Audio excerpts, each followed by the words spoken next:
The Alamo, starring and directed by John Wayne.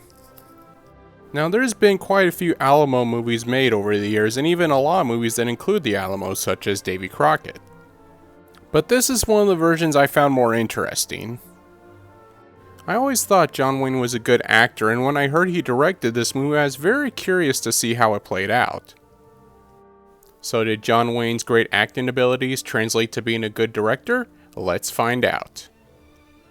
What's up, everybody? I'm Cam Critic, and let's get into The Alamo.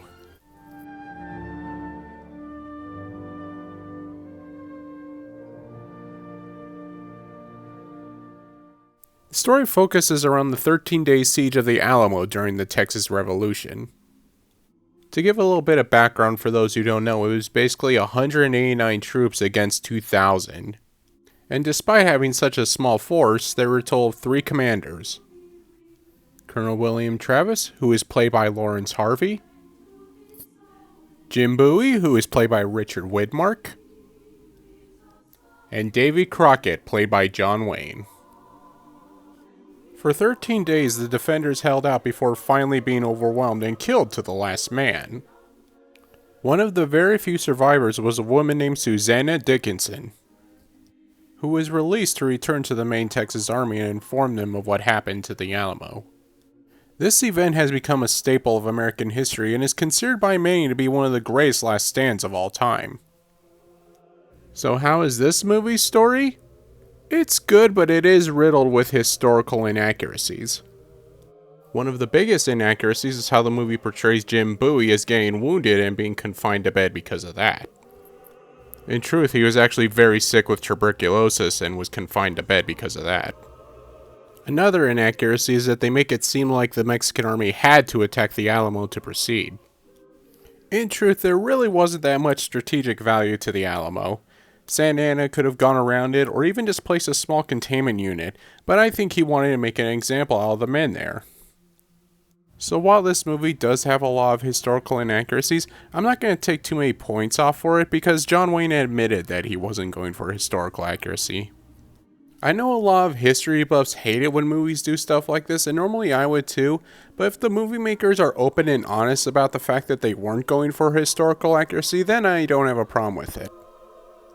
The other problem with this movie is the filler that it has. This movie is almost 3.5 hours long, which in and of itself isn't a problem. Heck, Gettysburg, one of my favorite movies, is almost 4 hours long. Part of the reason that Gettysburg works so well is because the pacing is very good. The build up to the fights is set pretty well, and the fights themselves are executed very nicely. And all the elements that are not part of the fighting are still relevant to the main story and they still work towards something. The problem with this movie is that you got subplots that ultimately go nowhere. For example, they try setting up this love story for Davy Crockett that ultimately just ends with him sending her away. This leaves me wondering, what was the whole point of that segment in the first place? And it takes up a good chunk of the movie, so they could have trimmed it out. It's really a shame because Linda Crystal was actually a really good actress and had done many westerns throughout her career. She could have been utilized very well in this movie, but sadly they didn't give her much to work with. The good news is that when the Alamo siege itself actually gets going, that's where the movie gets good.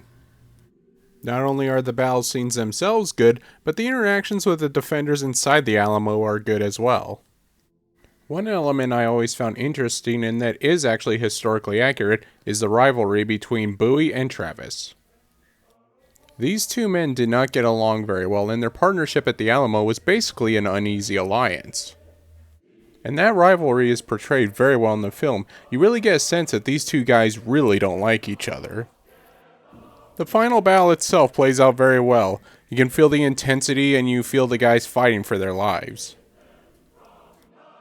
And the ending with Susanna Dickinson walking away from the battle is really somber, and I think it works very well. So while this movie does have its flaws with its story, it's still overall pretty good and is enjoyable. I never really found myself at a point that I wanted to stop the movie and walk away, even though it was so long. So with a decent story, let's check out the production of this movie.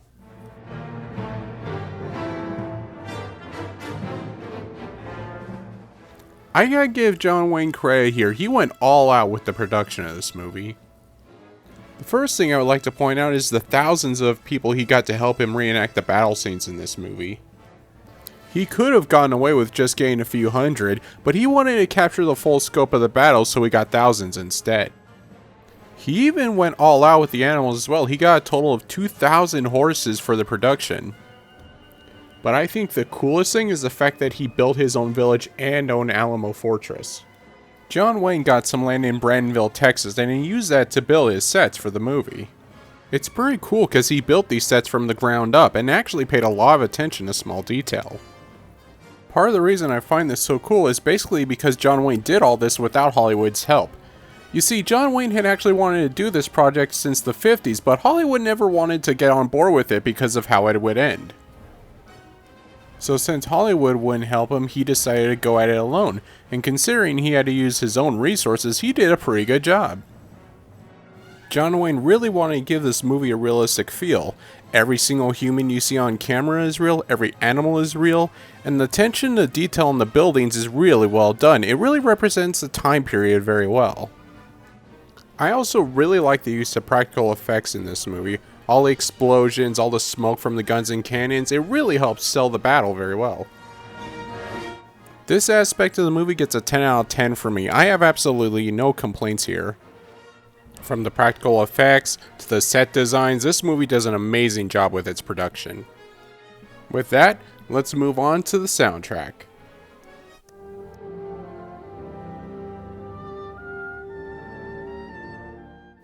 This movie's soundtrack is a good combination of Latino music and big orchestra music. It represents the time period and the environment that the movie is set in very well, and it also complements all the big action that takes place. It also does a really good job of storytelling through music. You can close your eyes and just listen to the songs and you have a pretty good idea of what would be happening. The track that does this best is The Charge of Santa Anna during the final battle. The way that the action and the music sound synchronized is very impressive. This is all thanks to the movie's composer, Dmitry Tiomkin. He isn't that well remembered today, but back in the 50s and 60s he was considered one of the top composers. And his work in this movie is arguably one of the biggest highlights of his career. In fact, he actually got nominated for a Golden Globe for his work in this movie. Now, this movie's soundtrack may not be as remembered as well as other classic movies, but it's still pretty good to listen to, and I recommend checking it out.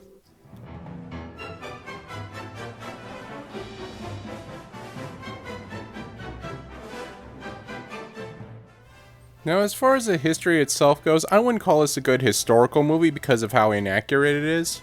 However, though, it is a good movie overall. The actors do a great job.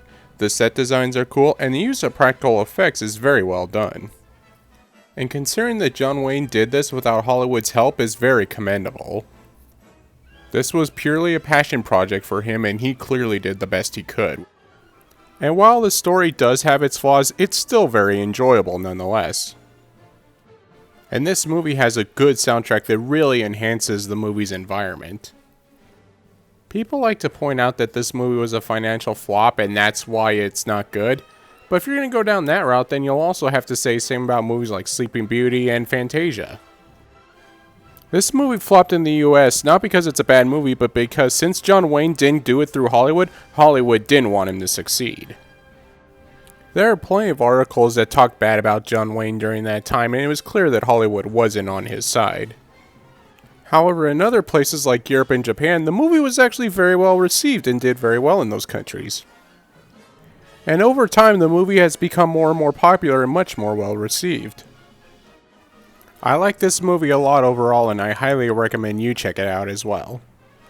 Thank you guys so much for watching this video. Give the video a thumbs up if you like it, and don't forget to comment and share as well. If you'd like to see more, go ahead and hit the subscribe button. Don't forget to hit the bell to get notifications. And if you would like to support the channel and help it grow, you can donate through Patreon, PayPal, or Venmo. Links to all three will be in the description below. Again, thank you guys so much. Have a nice day.